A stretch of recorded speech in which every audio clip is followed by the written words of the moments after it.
ورحمة الله وبركاته. ازيكم يا شباب، عاملين ايه؟ معانا حلقة مميزة النهاردة، مميزة عشان بتتكلم عن نهائي بطولة سبيد تشيس شامبيون 2026. البطولة دي كانت لعبت في سنة 2025، وجم عند نص النهائي بعد ما 4 لعيبة وصلوا لنص النهائي وقالوا ان هم يعملوا توقف للبطولة ويكملوها يوم 7 و8 فبراير. فبدأت التكملة بعد التوقف ده امبارح. نزلت حلقة النهاردة بتتكلم عن تكملة البطولة اللي حصلت امبارح في نصف النهائي ما بين دينيس ليزافيك وماجنس كارلسن. اتفرج عليها تعجبك، هي حلقة خفيفة عبارة عن ماتش واحد للناس اللي ما بتحبش الحلقات الطويلة يعني. ومعانا النهاردة بقى ماتشين ما بين علي رضا فيروزة وماجنس كارلسن. معانا في الماتش الأول علي رضا فيروزة بيلعب بالقطعة البيضاء ضد ماجنس كارلسن بيلعب بالقطعة السوداء، ويبدأ الماتش من علي رضا فيروزة بالدي 4. يرد عليه ماجنس كارلسن بنايت اف 6. نايت اف 6 دي نقله مرنه، ما تبينش انت هتخش في انهي افتتاح. يعني هنا الانجن بيسميها الانديان. لو كمل الماتش بالجي 6 والدي 6 مع بيشوب جي 7 يبقى ده كينجز انديان. انما لو كمل الماتش بالاي 6 مع البي 6 مع بيشوب بي 7 ده الكوينز انديان. يعني مثلا لو كمل الماتش بعد سي 4، كمل الماتش باي، كمل الماتش بالسي 6 مع مثلا نايت والدي 5 ده سلاف انديان. تمام، فالنقله دي ذات نفسها انديان. في حاجات كتيره بقى بتلعب عليها تحول مثلا من كينجز انديان لسلاف انديان لكوينز انديان كده. نرجع للماتش هنا. فعلا بعد النقله دي يكمل علي رضا فيروزه بالسي 4، يكمل ماجنس كارلسن. دي نقله ايه لسه قايلين؟ اي 6 بي 6 بيشوب بي 7 كوينز اندي. فيكمل اول حاجه بالاي 6، يكمل علي رضا فيروزه بنايت اف 3. نايت اف 3 دي اسمها انتي نيمزون انديان. انتي نيمزون انديان دي متسميه كده ليه؟ اللي هي متفاديا او ضد النيمزو انديان. عشان لو لعب نقله مثلا زي نايت سي 3 ده اسمه النيمزو انديان. نيمزو انديان فكرته ايه؟ ان هو برضه بيسيطر على بيادق الوسط. يعني معظم الناس في الاشكال زي دي مثلا بعد مثلا نايت هنا او نفس النقله نايت هنا يكمل هنا، يكمل بالدي 5 يمنع تقدم الاي 4 عشان ده يبقى بدأ مجاني. نيمزو انديان بيعمل نفس الفكرة.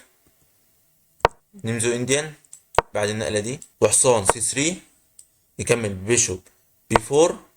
هتقول لي ليه؟ ما النقلة موجودة اي 4 موجودة هنا وما منعهاش. اقول لك لا، ما ده بدأ مجاني عشان الحصان ده مربوط مع الملك. تمام، فنرجع للماتش. هو ما لعبش النقلات دي، هو لعب نقلة انتي نيمزو انديان بحصان اف 3 نايت اف 3. يكمل ماجنس كارلسن برضه بنفس تشكيلة الكوينز انديان بي 6، عايز بيشوب بي 7 ويطلع بالبيشوب هنا ويبيت. تمام، يكمل الماتش. خلاص انا اخر هحط البيشوب قصاد البيشوب بتاعك اللي هيطلع. يكمل ماجنس كارلسن بيشوب بي 7 بيشوب جي 2، عايز برضه تبييت. يكمل هنا بيشوب اي 6 ويبيت، بيطور القطعة ويبيت. تبييت تبييت عادي، كل واحد رص قطعه، كل واحد شاف الهيكل البيدقي وتشكيلة القطع اللي هتريحه في اللعب. ويبدأ بقى من هنا الأفكار وتبدأ من هنا المناورات. يبدأ أول حاجة بضرب البيدق اللي على الإي 6 وإنه يلعب الدي 5. يكمل ماجنس كارلسن بيدق ببيدق. قبل بقى لما ياكل، يعني هنا كان ممكن ياكل بيدق ببيدق بس البيدق ده هيبقى مجاني. فهيلعب النقلة دي ليه؟ عشان يلعب النقلة دي. النقلة دي هتقولي ده ساب بيض، أقول لك لأ، عشان لو كلت البيض هياكل والرخ محبوس. تلعب مثلا نايت هنا ياكل الرخ كلت ويبقى واخد قطعة وفرق كمان. تمام، فالبيضة ده مبيتاكلش. هتقول لي طب هو عايز من النقلة دي إيه؟ عايز من النقلة دي ان هو يجي نايت اف 5 ياكل او يكسر الفيل اللي على الاي 7. تمام، يكمل الماتش بزقة البيدق للسي 6. انا دلوقتي فعليا بقى عايز اكل كمان بيدق مكاني. هتقول لي ازاي؟ ما هو مفيش دلوقتي الربط، خلاص الربط اللي كان حاصل هنا مبقاش موجود. فانا دلوقتي عايز اكل بيدق في بيدق بجد. فاحواك العالي رضا فيروزة بيدق في بيدق. اكل بالنايت، دخل بالنايت، قال له عايز تكسر كسر براحتك. انا هرجع بالنايت على السي 7، عايز دي 5 وعايز نايت يحمي النايت ويتطوروا هما الاتنين سوا. تمام، هنا ما كانش البيشوب وكمل عليها النايت اف 3 تطوير النايت. كمل عليها بالدي 5 النقلة اللي هو كان عايزها اساسا. كمل عليها هنا بضرب الدي 5 باي 4. يقول لي انا سبت لك الفيل كتير، انا دلوقتي بقى عايز محتاج الفيل بتاعي ده ومش هسيب لك انك انت تكسر الفيل. فكمل هنا فيل بيشوب اف 6. يكمل الماتش بيشوب اف 4 انا عايز اكسر النايت ده عشان لما اكل بيدق ما يتحطش هنا نايت قوي. قال له خلاص انا هلعب نايت اي 6. عايز تكسر النايت اكل بالنايت، وعندي نفس الافكار. تمام. تقدم بالنايت للدي 6 في حماية البيشوب. عايز الفيل ده. الانجن كان شايف ان البيست موف ان هو يلعب بيشوب سي 8 حماية للبيشوب، وده احسن نقلة على الانجن. بس ماجنس كارلسن ما لعبش كده، ولعب حماية للبيشوب برضه بروك بي 8. بدأ في بيدا. هتقولي انت ما كانتش ليه بالنايت، يعني هتقولي هنا ليه ما كانتش بالنايت. اقول لك ما هي اصل ده دلوقتي هيبقى بدأ مجاني، القطعة دي كلها تكسر في بعض، يعني القطعة دي ودي ودي ودي ودي ودي، السبع قطع دولت او الست قطع دولت هيكسروا في بعض وهيتشالوا من على البورد دلوقتي. فتبدأ سلسلة التكسيرات ديت ببدأ في بدأ، ياكل بالنايت، ياكل بالبيشوب، ياكل بالبيشوب، ياكل بالنايت، ياكل بالكوين، يكمل هات الكوين. هتقولي طب هنا في بدأ مجاني، اقول لك لا، البدأ ده مش مجاني، البدأ ده عليه روك دي 1. وعايز مثلا لما ترجع بالبيشوب كوين هنا مثلا، عايز دي على حس الرابطة دي وعلى حس الرابطة دي. فالدنيا مش امان خالص، والقطع كلها بتهاجم عليك. فهو ما كلش البيضة. انا نطلب الكوين الاول، فاتحرك بالكوين على البي 3، حمل بيضة اللي على البي 2. هنا بقى يجي البلندر من ماجنس كارلسن، نايت اي 6. يكمل عليها علي رضا فيروزة بجريت موف نايت تيكس بون على الاي اف 7. يكمل ماجنس كارلسن باكل الحصان بالروك. هنا علي رضا فيروزة مع ان هو ياخد فرق، ومع ان هو يستعيد القطعة اللي هو ضحاها في البيتا. الانج بيقول لك ان هو لو كل الفرق عليها نايت هات الكوين، تحرك الكوين مثلا على الدي 3، اكل البيشوب، والقطعتين دول قصاد مثلا الرخ ديت احسن. هو دلوقتي خسران رخ، ان هو معاه رخ وكوين، وهنا كوين ورخ، هيبقى مثلا الرك دي زيادة في قطعتين قصاد الرخ احسن في الموقف ده بالذات. فهنا يكمل ونستعيد القطعة بتاعته. يكمل الماتش بكوين هات تكسير. تقولي بس ده ساب رخ، يعني هروح اكل الرخ ازاي ما اكلش الرخ في الماتش؟ اقول لك ما في هنا كوين ببلاش. يعني هو هنا عايز تكسير الكوين وفي نفس الوقت وبيلغي ضغط البيشوب اللي واقف على الاف 4 للروك البي 2. فيكمل الماتش. لا انا مش هخسر، انا رابط الرخ بتاعتك دي واضغط على الرابطه. دلوقتي انت بقى اللي حرك الرخ بتاعتك. يكمل الماتش روك دي 8. دلوقتي تلات اعمده دولت هم المفتوحين، فاللي يسيطر على التلات اعمده دولت المفتوحين في الرقعه هو اللي يبقى الافضل. حتى لو افضليه بسيطه يعني، بس هيبقى افضل برضه، حتى في نقلاته هتبقى اسهل، هجومه هيبقى اسهل. فيكمل على رضا فيروزه بروك اي 1 هات الكوين. الكوين تتحرك للسي 6. يكمل عليها بروك هات تكسير. يرفض التكسير، يقول أنا لا انا عايز اكسر الرخ دي في الرخ دي وارجع احمي بالكوين الرخ بتاعتي. قال لا، هات الكوين، كسر روك في روك، كلب الروك. النقلة دي بقى عايزة ايه؟ اولا نفس للملك، وبعدين عايزة نقلة زي الجي 5، ويكرش البيشوب اللي واقف على اف 4. يكمل الماتش بهات الكوين بتاعتك في حماية مين؟ في حماية البيشوب اللي واقف على اف 4. يرجع بالكوين للاي 8، حامل الروك المربوطة، وفي نفس الوقت يمكن يحرك الكينج هنا ويفك الربط، ويبدأ القطعة بتاعته تتحرك وتلعب. فيكمل على رضا فيروزة يقول له لا مفيش هروب بالكينج ولا في فك ربط. ينزل يضغط على الربط كمان مرة. يكمل هنا ماجنس كارلسن بيشوب دي 4. عايز ايه؟ عايز كش في كش. فالانجن عايزك تلغي الكش ديت بكوين سي 4. يعني مثلا ده تفريع الانجن المقترح يعني. بيشوب سي 4 هتقولي عايز منها ايه؟ عايز منها روك سي 8، والكوين دي اتربطت مع الكينج وخلاص كده خدت كوين في روك واكسب الماتش. هتقولي ما هو ممكن يدي كش، اقول لك كينج بيهر يدي كمان كش كينج بيهر. تقول لي طب ما هو برضه عند سلسلة كشات يدي كش من اف 1، اقول لك لا، ما الكوين اللي واقفة هنا بتاكل الكوين دي. تمام. بس علي رضا فيروزة ما يقتنعش بيها، او يمكن ما خدش باله منها، ويكمل بنقلة برضه كويسة. كينج اف 1 بيقرب الكينج للسنتر عشان هو عارف ان التكسيرات هتحصل دلوقتي، يبقى كينج افيد حاجة ليه انه يجي للسنتر ويدعم البدء الزيادة اللي معاه. وفي نفس الوقت خلاص كل الكشات اللي من على العمود ده اتلغت. يكمل الماتش بالنقلة اللي انا قلت لك عليها الجي 5، يكرش الفيل. هنا بقى بريليانت موف، مش شرط يكون البريليانت موف على طول تضحية، بس البريليانت موف هنا مجموعة من التكسيرات. تبدأ ب بيشوب اي 3. ماجنس كارلسن يشوف النقلة دي وينسحب. تقول لي طب هو انسحب ليه؟ اقول لك عشان النقلة دي لو انت كلت اكل، تاكل، اكل، تاكل، اكل البيشوب. تقول لي خلاص انا قرب بالكينج، قربت بالكينج، قرب بالكينج، قربت بالكينج.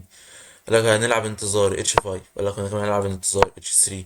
ولا هتلعب انتظار هنلعب مثلا اي 5، يقول لك انا هلعب انتظار اي 4. خلاص انا لقيت الانتظار بتاعتك خلصت، هخش بالكينج مثلا هنا في هنا في هنا في هنا، او مش لازم اكل بادئ، ممكن هنا في هنا. يعني ممكن اخش بالكينج كده في كده وادعم زقات البيض، خلاص البيضة ده رايح يبقى كوين. تمام. فماجنس كارلسن بعد ما يشوف نقلة الاي 3 بيشوب اي 3 بالظبط ينسحب من الماتش. نخش بقى على الماتش التاني. والماتش التاني في الجولة رقم 9 ما بينهم، ماتشات برضو 5 دقايق موجب ثانية. حبيت اجيب الماتشين من نوع 5 دقايق موجب ثانية عشان يكون في شوية تفكير في الماتشات، ويكون في فعلا افكار جميلة وكويسة. في برضه افكار جميلة وكويسة وتضحيات ونقلات روعة برضه في ماتشات 3 دقايق موجب ثانية، بس برضه مش زي حلاوة ال5 دقايق موجب ثانية ومعاهم دقيقتين زيادة يفكروا فيه. معانا هنا في الجولة دي ماجنس كارلسن بالقطعة البيضاء ضد علي رضا فيروزة بالقطعة السوداء. يبدأ الماتش بالدي 4، رد عليه علي رضا فيروزة، نايت اف 6، سي 4، نفس النقلة اللي اتلعبت اي 6. قلنا برضه ان النقلة دي بتجهز ليه؟ بتجهز ان اي 6 مع بي 6 بيشوب بي 7 كوينز اندي. قلنا لو كان لعب، يعني قلنا دي انديا، قلنا بقى لو لعب اي 6 مع جي 6 مع بيشوب جي 7 ده كينجز انديا. وقلنا برضه ان في شكل من هنا اشكال سلاف انديا. تمام. هنا يكمل الماتش بإي 6، يكمل الماتش من ماجنس كارلسن نمسو. يعني انت لو وقفنا عند النقلة دي هتقولي هو نفس الماتش اللي فات. اقول لك صح، عندك حق، نفس الماتش اللي فات. بس الماتش اللي فات كان علي رضا فيروز هو اللي بيلعب بالابيض ولعب نايت اف 3 انتي نيمسون. هنا ماجنس كارلسن ما حبش يلعب نايت اف 3 انتي نيمسون، وقال لك انا اخش في النيمزو عادي، فلعب نايت سي 3. علي رضا فيروزة يدخل في النيمزو انديا ببيشوب بي 4. البيشوب ده قلنا برضه مانع تقدم البيادق في الوسط، واحتمال ان انا اكسر الفيل في الحصان واعمل بيادق مركبة. تمام. فيكمل الماتش من ماجنس كارلسن بنايت اف 3. طور من النايت، وعايز تكسر اكسر براحتك، انا ما عنديش مشكلة، انا بطل عالم سنين كتير جدا، عندي خبرة في الاشكال دي والعبها عادي. علي رضا فيروزة ما يكسرش ويكمل بتبييت. يكمل هنا بيشوب دي 2. لو عايز تكسر اكل بالبيشوب وخلاص مبقاش في بادئ مركب. يكمل الماتش اضرب الوسط بالدي 5. دي 5 عايز اكل بدأ في بدأ مجاني. رد عليه ماجنس كارلسن بالاي 3، اطور البيشوب بتاعي، ولو كلت اكل بالبيشوب عادي. يلعب نايت تي 7. عايز اقول لكم حاجه برضو، ان في ناس كتير في الاشكال ديت بتاخر اكله البيضه، مستني مثلا ان هو يجي هنا يطور. فما انا دلوقتي واكل، تاكل ابقى خسرتك النقله دي كسبتها، وما العب مثلا اتش 6 وبقى انا كسبت نقله. تمام. بعد النقله دي يلعب كوين بي 3 هات الفيل. يقول له لا انا مسمرت لك الفيل، يقول له ماشي انا اكلت بيدق في بيدق، مش هستنى اما انت تفضل معلقني ان انا اطور الفيل بتاعي فتاكل فاخسر نقله. فيقول له دلوقتي اكسر الحصان كلب البيدق. قلت لي ما كانش بالفيل ليه؟ مش هو جاي هنا عشان ياكل بالفيل؟ هو ماجنس كارلسن شاف، هو خبير برضو في الاشكال دي اكتر مننا، يعني اكتر من انجن الحاجات اللي هو بيستريح ليها. وشاف ان لما ياكل بالبيدق ويبقى فيه هنا بيدق في السي 3 ده افضل في الوسط، وان هو يخدم الهجوم بتاعه. فهنا كلب البيدق على ده فيروزة كلب بيدق في بيدق. يكمل الماتش بالبيدق. يعني البيدق ده كان هنا كل، وبعدين خدم فعلا الهجوم وراح للسي 4. فنايت لا انا مش هاكل البيضة، انت عايز تاكل انت اكل بالنايت ده او ده او كوين عادي. فيكمل الماتش باكلة فعلا البيضة. وهنا علي رضا فيروز ما ياكلش البيض، يقول لك البيضة كده كده في جيبي، انا مش خسران حاجة، خليه دلوقتي اطور الفيل بتاعي، امنع ان الفيل بتاعه يتطور من على الدي 3. ولو عايز يتطور يتطور من هنا مثلا ويبيت، لكن البيضة دوت انا مش هاكله دلوقتي، هو كده كده في جيبي. فيكمل فعلا الماتش بيشوب اف 2، تطوير البيشوب والماجنس كارلسن عايز يبيت. يكمل الماتش بالاي 4 هات الوزير، يروح بالوزير للاي 3. وبعدين يكمل الماتش بكل البيدق بالكوين روكسي 8 هات البيدق ده. يكمل الماتش بيشوب اي 3 هات البيدق. يكمل الماتش بيشوب سي 2. لا انا حميت البيدق، انا مش هروح اكل البيدق ده واسيبك تاكل البيدق ده. وبعدين مثلا لو كلت البيدق ده كمان تطور من قطعك وتثبت الفيل 1 اتنين تلاتة كوين، لأ. فهنا يطلع بالروك للسي 2 حمل بيدا، يكمل الماتش بالسي 6. لأن كان عايز هنا نقلات زي روك اتش 5 بيشوب، بس علي رضا فيروزة يلعب السي 6. يكمل الماتش من ماجنس كارلسن دلوقتي تبيت يلعب نايت. هنا برضو نقلة غلط، برضو الانج لسه عند كلام، عايز بيشوب هنا، عايز اتش 4، عايز النقلات دي.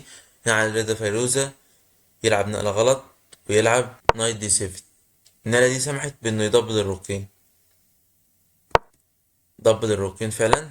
تظبيط الروكين دي بقى يعني مشكلتها ايه؟ ان البيدا ده بيتزقش، البيدا ده بيتزقش، البيدا ده ما بيتزقش ولا هنا ولا هنا عشان البيدا ده بيسقط. تمام. يكمل على رضا فيروزة بروك اي 8. هنا ماجنس كارلسن يلعب روك بي 2 والنقلة دي غلط. هتقول لي غلط ليه؟ اقول لك عشان سمحت دلوقتي ان البيدا ده يدفع. فعلا على رضا فيروزة يستنزل الفرصة ويدفع البيدا. ماجنس كارلسن يكمل بيشوب بي 3. على رضا فيروزة اخيرا بقى يشوف نقلة بيشوب اف 5. الانجي كان عايزها منه كذا مرة قبل كده، ما هو ما عرفش يجيبها او ما اقتنعش بيها. يكمل ماجنس كارلسن بنايت دي 2. كان في برضه نار الحصان كنت عايز اوريها لكم قبل النقلة دي. ايوه، ايوه، بدل النقلة دي. فانت لو جيت سألت نفسك امال ايه اللي احسن من النقلة دي؟ الانجي كان عايز نايت في نايت في نايت، وشايف ان المناورة دي احسن، وان الحصان يبقى في مربع قوي واحتمال يتكسر في الفيل الابيض، ونبدأ نضغط على البيادق الضعيفة دي. تمام. نرجع للماتش تاني. بعد بيشوب 5 يكمل ماجنس كارلسن بنايت دي 7، عايز يدفع دي في دي. يكمل الماتش، لا تعال نكسر الحصان ده. دافع فعلا اف 3، كل حصان في حصان، كلب الروك. دلوقتي انا عايز النقلة دي. هنا على رضا فيروزة يلعب بيشوب جي 6، يرجع الفيل. وفي نفس الوقت لما تيجي الزقة دي ما تجيش بالتيمبو اللي كان على الفيل ده. دلوقتي جت الزقة دي بتنبع على الوزير بس، فالوزير يتحرك للاي 6. هنا الكوين يطور نفسه وفي نفس الوقت يضغط على البدأ ده بكوين سي 3. يكمل على رضا فيروزة بتطوير النايت لاف 5. تقول ايه ده؟ انت بتقول ايه؟ تطوير النايت وازاي بيست موف؟ البدأ ده مجاني، هياكل البيض. اقول لك لا، ما في هنا روكسي 8. اللي روكسي 8 عايز ايه من روكسي 8؟ ضغط على الوزير. طب ماشي، حرك الوزير. قلت له لا، ما في هنا روك بكش. طب ماشي خلاص، انا اكسر وزير في وزير، تاكل البيضة، اكل وخلاص كده. يقول لك لا، ما في النص روك بكش، تحرك بالكينج، تاكل الوزير. فهنا البيضة ده مش مجاني. فيكمل ماجنس كارلسن ويضغط على البيضة كمان مرة. دلوقتي البيضة لما يتاكل هيبقى فعلا مجاني. يكمل على رضا فيروزة يقول له خلاص انا هاجي بالروك للسي 8 حميت البيضة. النقلة دي غلط عشان نقلة رائعة من ماجنس كارلسن يكمل بيها دي 5. هات الكوين وهات البيضة المرة الكام بقى؟ واحد اتنين تلاتة أربعة، المرة الرابعة. فعايز فيروزة يفكر هنا ويضيع من وقته اللي هو دقيقة، يعني وقت كان صغير، يضيع منه 40 ثانية. هي فعلا لا تستحق التفكير زيادة كمان عن 40 ثانية. ويلعب بوينت اكس دي 5. يكمل هنا ماجنس كارلسن بتضحية وزير في الرخين. كوين تيكس، روك تيكس، روك تيكس، كش كش دي، كش دي كش مات. بس بتمنع المات دي بتغطية واحدة بس اللي هي نايت اي 8. هنا بريليانت موف من يعني ماجنس كارلسن ضحى وزير في الرخين، وكمان بيكمل عليها ببريليانت موف بوينت اكس دي 5. ما ينفعش تاكل يعني هنا، ما ينفعش تاكل عشان تشيك ميت. وما ينفعش تاكل الفيل ببلاش وتقول ده ساب فيل ببلاش، لا، عشان في هنا روك تتحرك مثلا في اي حتة كش مات. فيكمل هنا علي رضا فيروزة بكوين بكش، يطلع بالكينج الاف 1. ما حبش بقى يخش بالكينج اتش 1 كل شويه يفضل يحسب باك رانج تشيك ميت. فكمل عليها بكينج اف 1. يكمل هنا علي رضا فيروزة بيشوب دي 3، رابط البيشوب وعايز تكسير. يكمل هنا ماجنس كارلسن ويديله كمان فرق. خد يا عم فرق، كلب الكوين كان البيشوب وبقى معانا هنا روك وفيلين قصاد كوين. تمام. يكمل هنا بالجي 6. يكمل ماجنس كارلسن بدفع البداية السالك بتاعه، عايز ارقيه يبقى كوين. خلاص هات البدأ ده، حميت البيضة. دلوقتي بص خلاص جناحنا اتقفل، الفيل ده خلاص مستحيل يتحرك من مكانه، البدء ده محمي. هنطور من القطعتين دولت وخلاص كده، والبدء ده يتزق واحد اتنين كوي. كمل هنا على رضا فيروزة، خلاص هات الفيل بتاعك، راجع الفيل E2، كمل عليها بالاتش 5، كمل هنا ماجنس كارلسن بروك دي 1. على رضا فيروزة شاف النقلة دي وقته خلص وفي نفس الوقت خسارة. تقولي ليه؟ انا ممكن ارجع بالكوين ولو زق اقف في وش البدء السالك وخلاص كده مفيش اي نقلات. اقول لك يا عم ابسط حاجة دي، تاكل اجيب وزير. في اللي ابسط منها دي، زق تقف قدام بدء السالك او ماكل البدء ده، سلم لي بقى على الشهداء اللي معاك، خلاص كده الملك ده بيموت، الوزير ده مش هيتحرك. هكمل بالنقلة دي، اكمل بالنقلة دي وخلاص، مفيش اي مفر من ان المكسب ده يبقى خسارة. وبكده الحمد لله نكون خلصنا تغطية الحلقة التانية من بطولة سبيد تشيس شامبيون 2026. وماجنس كارلسن هو اللي كسب النهائي، كسب بنتيجة 15-12. وبالنسبة للمركز التالت والرابع فدينيس ليزافيك هو اللي كسب هيكارو ناكامورا وخد المركز التالت. ان شاء الله نبقى ننزل له حلقة كمان. ما تنسوش اللايك والاشتراك في القناة. لو عندكم اي تعليق لتطوير المحتوى، حاجة انتوا حابينها، بطولة معينة، نقلات، ابعتها لنا على صفحة الفيسبوك واحنا ننشر نقلاتك البريليانت. وبس كده، والسلام عليكم ورحمة الله وبركاته.